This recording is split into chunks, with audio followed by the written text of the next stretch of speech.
வெள்ளை அரிசி சாப்பிட்றதுக்கும் குதிரவாளி மாதிரி சிறுதானியங்கள் சாப்பிட்றதுக்கும் என்ன வித்தியாசம் அப்படிங்கிறது நம்ம இதில் பார்க்கலாம். ஒன்று பார்த்தீங்கன்னா, வெள்ளை அரிசி சாப்பிடும்போது ரத்த சர்க்கரை அளவு வந்து வேகமாக உயரும், அதே போல் வேகமாக குறைஞ்சிட்டு வந்துடும். ஸோ இந்த உங்களுக்கு குளுக்கோஸ் ஸ்பைக்குன்னு சொல்லுவாங்க. ஆனால் குதிரவாளி சாப்பிடும்போது ரத்த சர்க்கரை பார்த்தீங்கன்னா சீராக இருக்கும், உங்களுக்கு வேகமாகவும் உயராது, டக்குன்னு குறையாது, ஒரே மாதிரி மெயின்டைன் ஆகிட்டு இருக்கும், ரொம்ப நேரத்துக்கு அது மெயின்டைன் ஆகிட்டு இருக்கும். இதனால என்ன நடக்கும் அப்படின்னாக்கா, உங்களுக்கு பசி வந்து ரொம்ப நேரம் தாங்கும், ரொம்ப பசிக்காமல் இருக்கும், ரொம்ப நேரம் வந்து உங்களுக்கு அந்த சக்தி கிடைச்சிக்கிட்டே இருக்கும், பசிக்காமல் இருக்கும். ஆனால் வெள்ளை அரிசி சாப்பிடும்போது உங்களுக்கு பசி சீக்கிரம் வரும், டக்குன்னு உங்களுக்கு எனர்ஜி கிடைச்ச மாதிரி இருக்கும், அதே போல் திடீர்னு உங்களுக்கு சோர்வும் அதே போல் சீக்கிரமாக ஆகிடும், சோர்வாகவும் ஆகிடும். ஸோ இதோட குளுக்கோஸ் இண்டெக்ஸ்னு சொல்லுவாங்க, அதாவது கிளைசேமிக் இண்டெக்ஸ் அப்படின்னு சொல்கிறது. அந்த கிளைசேமிக் இண்டெக்ஸும் பார்த்தீங்கன்னா சர்க்கரையில் வந்து வெள்ளை அரிசியில் வந்து அதிகமாக இருக்கும், குதிரவாளியில் வந்து வெள்ளை அரிசியை கம்பேர் பண்ணும்போது கம்மியாக இருக்கும்.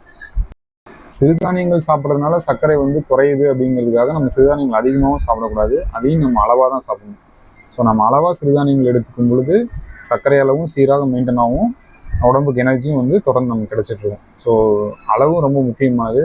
முடிஞ்ச அளவுக்கு காய்கறிகளோடு சேர்த்து சிறுதானியங்கள் கொஞ்சம், காய்கறி அதே போல் 2 மடங்கு ப்ளஸ் சுண்டல் வகைகள் இந்த மாதிரி வந்து ஒரு சேர்த்து 1:2:1 சொல்லுவாங்க. அதாவது 25% வந்து சிறுதானியங்கள் அப்படின்னாக்கா ஒரு 50% வந்து ஒரு காய்கறிகள் கீரைகள் அந்த மாதிரி சொல்லுவாங்க, இன்னொரு 25% வந்து சுண்டல். அந்த மாதிரி ஒரு பிளேட்டில் வந்து ஒரு முழு பிளேட்டில் இந்த அளவுக்கு இருந்துச்சுனாக்கா நம்ம சர்க்கரை அளவு கட்டுப்பாட்டுக்குள்ளே இருக்கும், நமக்கு சர்க்கரை நோய் வராது, வந்தவங்களுக்கும் அது சீக்கிரமே வந்து நார்மல் ஆகிடும். 3 மாதம் ஒரு ஆளை பொறுத்து, அவங்களுடைய ஏற்கனவே அவங்களுக்கு எந்த அளவுக்கு டேமேஜ் ஆகிருக்கோ அதை பொறுத்து அவங்க சர்க்கரை அளவு திரும்ப நார்மல் ஆகிறதுக்கான டைம் எடுத்துக்கும்.